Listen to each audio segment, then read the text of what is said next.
guys, let us review this beauty ball.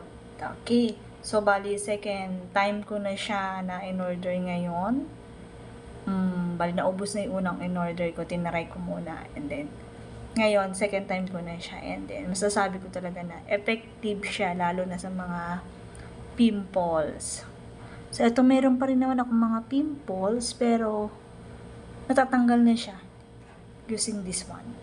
Okay, so, first, ito muna ang dapat natin gamitin. Siyempre, yung sabon niya na whitening kojic soap. So, proven siya na maganda talaga. So, you must try it. This one. Try this one. Okay? So, let us try this whitening rejuvenating toner.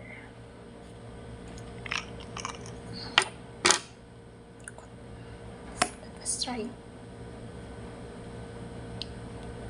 So, madali lang naman siyang ilagay, guys. So, since medyo maano mukha natin, pagpasensya na, guys. Ang ating mukha ay medyo lumolobo dahil sa ating mga iniinom na gamot. So, guys, continuous pa rin kasi ang aking medications. So, the side effect ng mga gamot ko is nagkakaroon ng konting swelling yung mukha ko. So, guys, so balik tayo dito sa ating pagre-review sa ating beauty ball toner. So, konti lang. At makikita naman natin na maganda siyang gamit. Mabilis lang siyang ilagay. So, for this night, we are going to use this one, the whitening rejuvenating toner. And then, the next is the night cream, the whitening rejuvenating cream. So, panggabi siya. Try natin. So, lagay na natin siya.